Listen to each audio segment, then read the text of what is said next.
going, guys? Today, before we start our question, I just want to let you guys know I recently made a Patreon account, and the whole point of this account is for $2.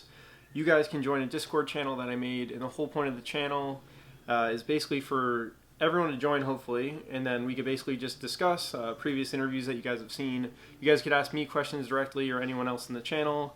I'm going to have a channel specifically for company-related topics, like if you had an interview with Google and you guys want to share the interview process, what it was like, questions that you guys saw, you guys can post it in that channel. If you guys are looking for, I don't know, like a mock interview partner, right? I'm going to have a channel for that so you guys can kind of reach out and again, really make this like a community. I want everyone to help each other. I want, this interviewing stuff is tough. It's hard, and I really want people to try and help each other so we can all do our best. Hopefully get these jobs and be better engineers. So for $2 a month, you guys can join. I will put a link down in the description. And yeah, so with that being said, let's get into the question. This question is called Most Common Word, and this is actually one of Amazon's top 5 questions being asked right now. I think it's number 4 or something according to LeetCode, so it's a really good one to know. And objectively, it's probably not that hard.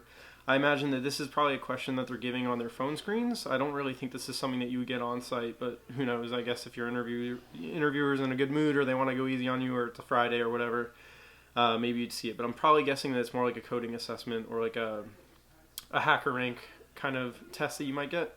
But anyways, it says, given a paragraph and a list of banned words, return the most frequent word that is not in the list of banned words. It is guaranteed that there is at least one word that isn't banned and that the answer is unique. Words in the list of banned words are given in lowercase and free of punctuation. Words in the paragraph are not case sensitive. The answer is in lowercase. Okay, so if we're giving, as an example here, paragraph is Bob hit a ball, the hit ball flew far after it was hit. The banned words are just hit in this case, and the output's ball. So ball is the most frequently occurring word when you don't regard any words that are banned. And so you can see here, if you guys want to keep reading, but it tells you a little bit more.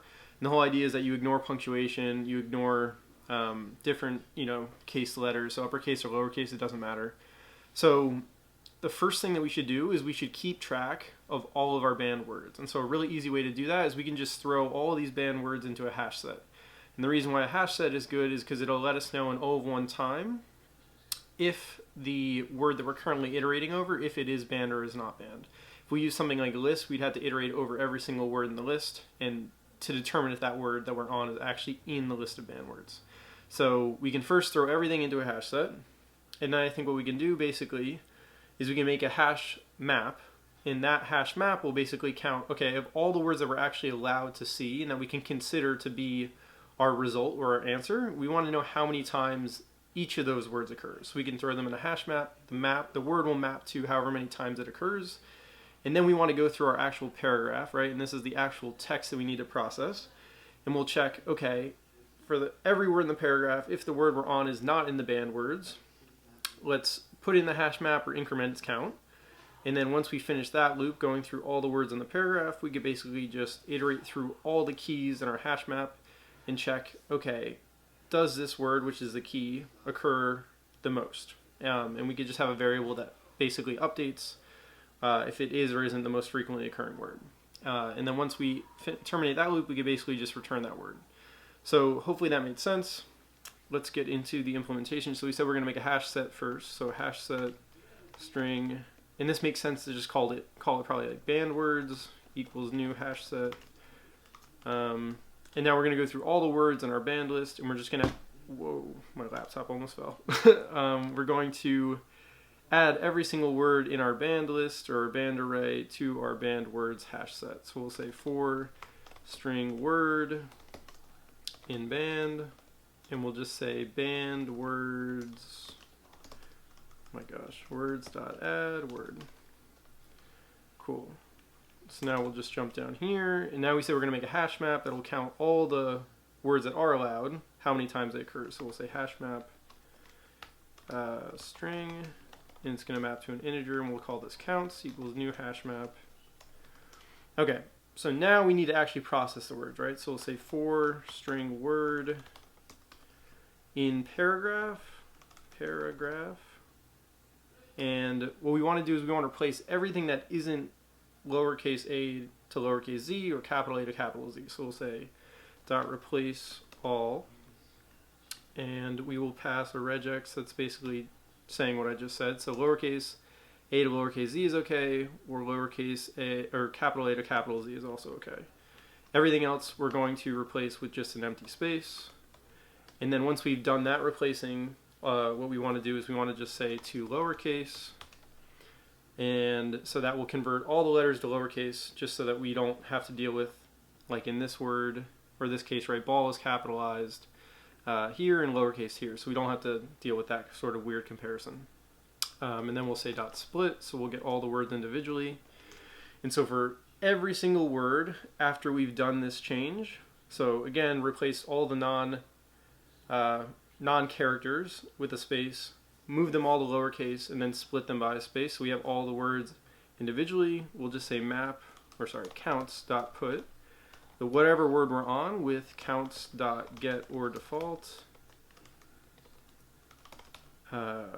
word comma 0 plus 1. So that's either going to put the word in the map if it's the first time we're seeing it with a count of 1 because it's appeared once, or it's incrementing the count of whatever it currently maps to. And so, oh sorry, this is like a super important part, but I forgot this. We need to check to make sure that the word that we're on isn't in the list of banned words, because if it is, we don't want to actually consider it. So first we need to check if banned words.contains word. So if it doesn't contain the word that we're on, then we want to consider it by either putting it in our map or incrementing the count that it has in our hash map.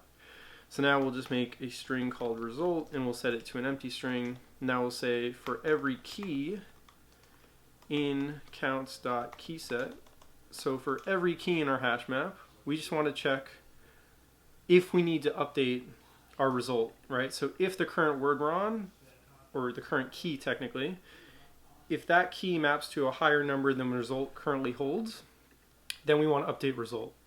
Excuse me. But we also need to check, right, the first time we're going to have an empty string, so we can throw a little check in there at first as well. So if result.equals an empty string, or, so this case is going to happen the first time, right? So the first time that we actually are in this loop and we're evaluating the first key in our hash map, we want to make sure that we assign result to that first thing. Because just to start, we're going to say, okay, this is the most frequently occurring thing that we've seen because it's the first thing.